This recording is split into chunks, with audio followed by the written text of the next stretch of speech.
So the other day I had to help one of my kids with a book report for school, and it suddenly dawned on me that I should probably be sharing this information. In this video, I'm going to share with you how to do a book report. Now there's 3 different book reports that I'm going to show you, but it all comes down to really one set of questions that you need to answer.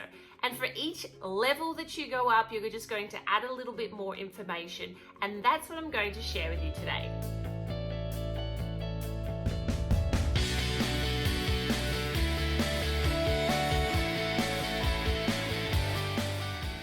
Hi guys, Veronica here from Aussies Do. I release a new video every week with homeschool ideas, curriculum reviews, farm life, just to name a few. If you are new here, don't forget to hit that big subscribe button down below.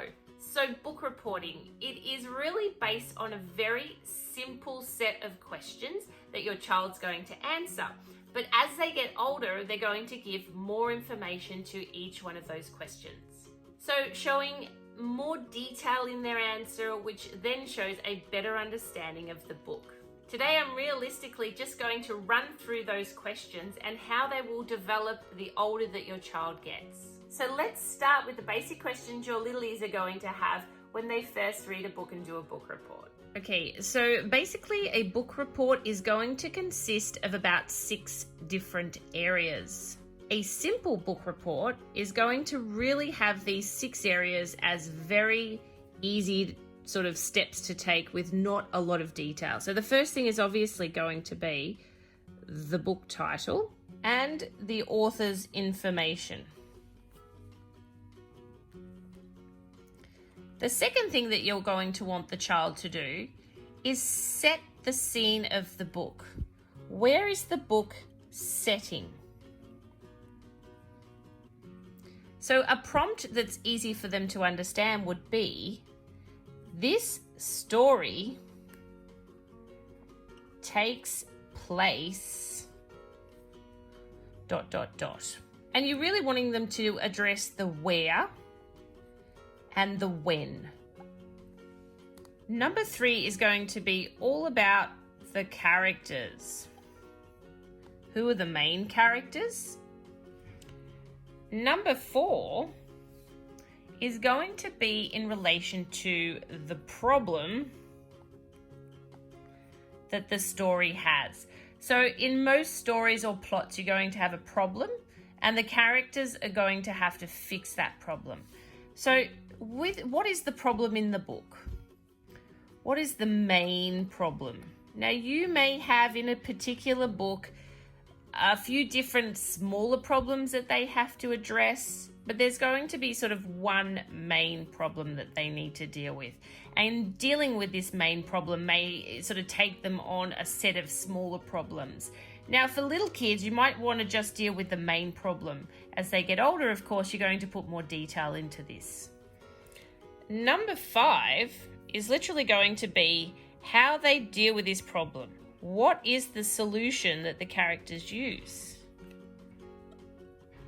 So what is the solution the characters use, to solve the problem?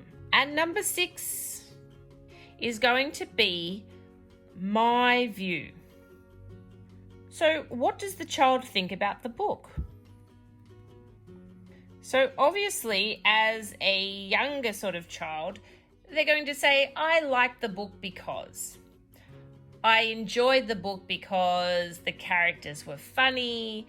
I liked the fact that they helped solve the problem by using a talking pig. It could be anything. It's their view, their opinion, what they think about the book. And you want it to be, for the little kids, quite simple. So this sort of book report simple version is going to be anywhere from your preps or pre-preps or, starting years up to, say, grade 3, maybe 4. And that's going to have a little bit more information as they get older, or a little bit more detail. Maybe you could say, well, 1 sentence or 1 line is good for littlies, but maybe by the time they're getting to 3 or 4, you're going to want a couple of sentences or a couple of paragraphs depending on their ability. So as the child gets older, it's basically just exactly the same questions and the same layout, but you're just going to put in a little bit more detail. So in the middle years, maybe instead of just the title and the author, the details you want to put in about the book are going to be the title, the year it was published, the author's information, and where it was published. Was it an English publication? Was it an American publication or an Australian publication? Then in the setting, you may not just do the main setting, you might do other settings that are there. Other smaller settings that are important. Does it start in the character's house and then move to a bigger scene or a town? Or does it start in one town and then move to another?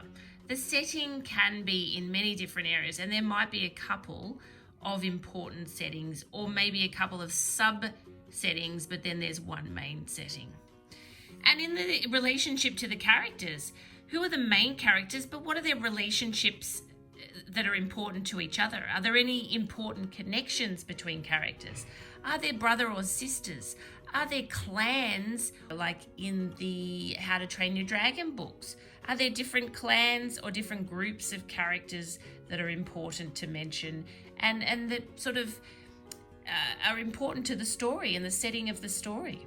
And then when the problems come in and the solutions, this becomes sort of like a bigger picture. It's the plot and it's the solution to this plot. And they may get into more detail of the who is a part of the problem. What main characters are a part of the actual the problem that's involved? Are there bad characters? Are there good characters? What is their relationship to the problem? How do they create the problem? When is the problem created? How does that, when does that plot happen in the storyline? Where does that happen? So this can be in relation to the setting as well. And why is there a problem? What relationships cause a problem to occur? And how does that problem come about? Is it the bad guys against the good guys? And how do they create a problem? And then the solution is obviously going to have all this involved as well. How do they get a solution? Why do they want a solution? Where does the solution take place? What is the solution? When does the solution happen? Usually it's towards the end of the book. And obviously you always want to finish it with the view of the reader. And this is not going to be just, I liked the book because. It can also be a little bit more informed and say, look, I really enjoyed the book. It was great in this regard. Or I didn't quite like this part. Why? Because I thought that it was a little bit slow in the middle and the storyline could have been sort of increased or quickened up to make it easier or more interesting to read. And is there a series of books? Can you compare it to another book that's similar? And what was their favourite part? What was their favourite scene in the book? Did they enjoy the fight scene at the end? Did they enjoy seeing the good guys win because, their dragons were better or more interesting or smarter than the bad guys? Is putting that bit more detail into their view and not just saying, hey, I really enjoyed the book. So when you're wanting to do a more advanced version of a book report, so they're getting into the later years of high school, again, it's pretty much exactly the same, but you're just adding more details again. So instead of just putting title, year published, author's information, and where it was published, you may want to also include what other books has that author done. If it's a series, you might want to say it's number 3 in the series of. Or maybe you want to also add the genre that's involved with this book. And maybe you also want to put it was illustrated by. Maybe there's illustrations in there and there's also someone else that you need to mention in this book report. Now in the settings, you may want to then get into more detail about the settings. What's the start setting? Where does it open in the book? What are some of those more important settings?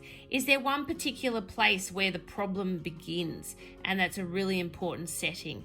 Or is the setting that it ends, that final setting, is that really important? So you want to think of those minor settings and major settings and where they fall in relation to the story and the plot. And then when it comes to characters, not only do you want to put the relationships and the important connections, but maybe how they made the reader feel. How do you feel about some of those characters? How is their relationship to each other affecting the reader? So again, when you're talking about the plot or the problem and the solution, what you want to get into again is the who, what, when, where, why, how. But you also want to include the start, the middle, and the end. What is the start of the story? You're sort of telling the story again, obviously in a very simplified version, but you're going to talk about it, the story began or opened in this scene. And this is important because it shows where the characters come from and how their relationships were important. And then in the middle of the story, it gets into more detail on the relationships and how they develop through the story. And the problem increases or the problem intensifies because. And what's the character involvement in making or being the solution to that problem? In the view, so in the last part where they're giving their view, maybe is it good because, is it bad because, and why, can also be compared to some of the other books. Like I said, if it's a series, maybe, I like, this book number 6 of series, whatever it is, because it is the most exciting out of all the series. Maybe it is the more informative. Maybe you really get to know the characters in this series or in this particular book of the series. And again, you can still do the favorite scene or part, but you might want to add favorite characters.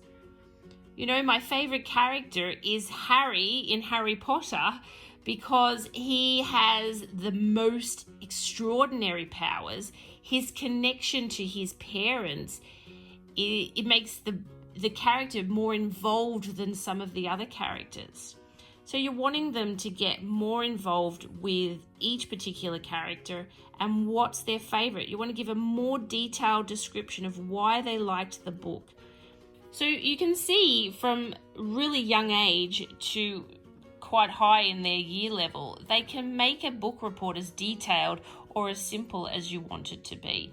If they're reading short stories or maybe they're reading magazine stories, which are quite small, maybe documentary, so they could be reading the National Geographic and you want them to do a quick report on just a story from a magazine, then obviously it doesn't need to have as much information as this. And you really can sort of simplify these questions that they're answering in their book report. But you can really sort of accommodate any book report, any story report that you want. You can accommodate it using these basic sort of questions to ask. Who wrote it? Where is it set? Is it set in the jungle and you're talking about animals? Are the characters meerkats or, what are they talking about? Are they talking about pollution in the ocean? And what's the solution that they're giving? Are they talking about plastics and recycling? And what's your view on that particular subject? What's your view on recycling? So really, this book report can be used for any story or any sort of reading that your child is doing, and you want them to do some sort of writing on that reading and give their opinion or give their understanding of that writing. So a book report doesn't have to end there. It can actually be used as a unit study of types. Once you're reading the book or you've read the book or during your reading of the book, you can actually use some of the content of that book or add a lot to that book to actually make it into a whole complete unit study. I'll take you through some of the ways to make a book into a unit study, starting with delving deeper into the genre. If you have a particular genre that you're reading at that time, you could then discuss other books that have similar genres and styles. Then after that, you can pick out some of the language that is common in those styles or genres, or the ideas that are very common.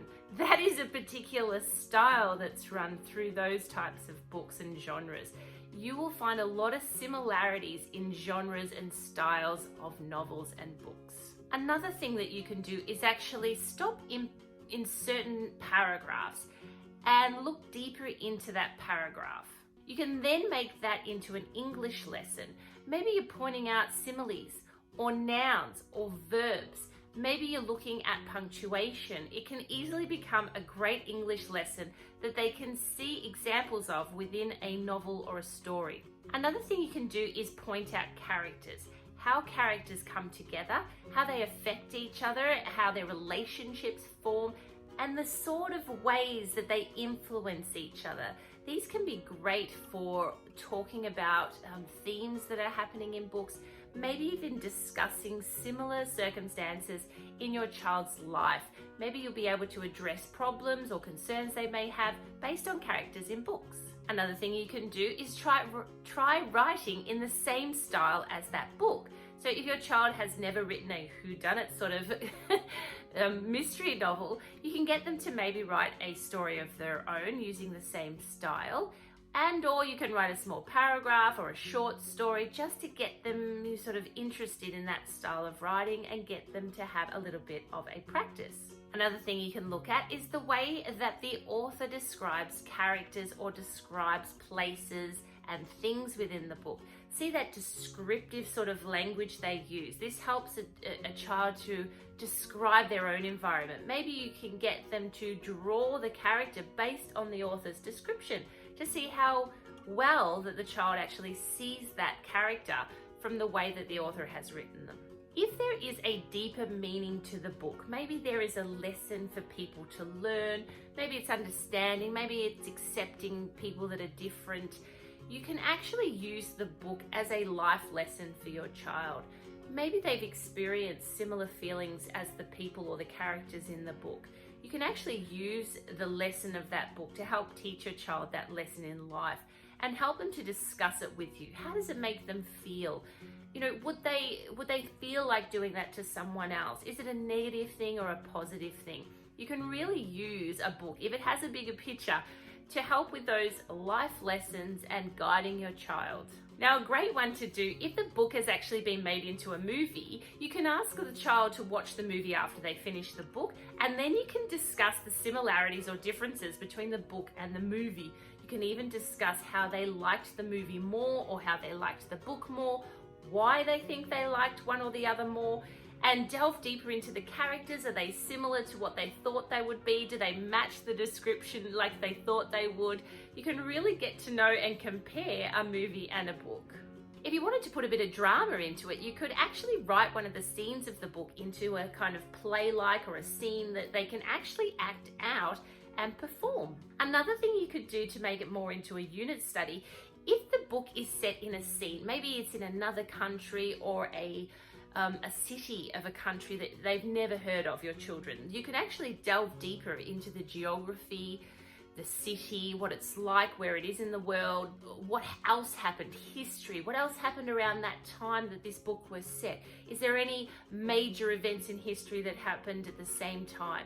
You can actually incorporate a lot from just getting other parts out of that book that may not be significant to the book itself, but might be significant to geography or history that you're learning. And last but not least, you can put the book report into a presentation. So maybe your child is good with a computer and they can do a computer presentation. Maybe your child is a really good public speaker, or they would like to do more public speaking, and they can get up and do an oral presentation. Or maybe they're very artistic and they want to do a presentation on a poster, putting pictures and writing onto the poster and giving it that way. Now, I am sure that there are many other ideas that you can use books for or book reports for, and I would love it if you could leave your comments down below if you have also used a book or book report for another reason. So there you have it, guys. That's my really simplified version of a book report, and like I said, they can use it for any writing or opinions you want on anything that they read. You just have to sort of change it to suit the piece that they're actually reading. And if you want them to have a better understanding of the things that they are reading, be it books or articles or anything like that, a book report or a version of a book report is a great idea to really cement what they're learning and help them to understand and remember that. So I hope this has helped if you're having trouble with book reports or reporting on any type of writing. It's a very simplified version, but I know that it can be accommodated to suit any age group that you have. If you have liked this video, don't forget to hit the like button down below and subscribe if you haven't already. I will bring you a new video next week, but until then, see you later, guys.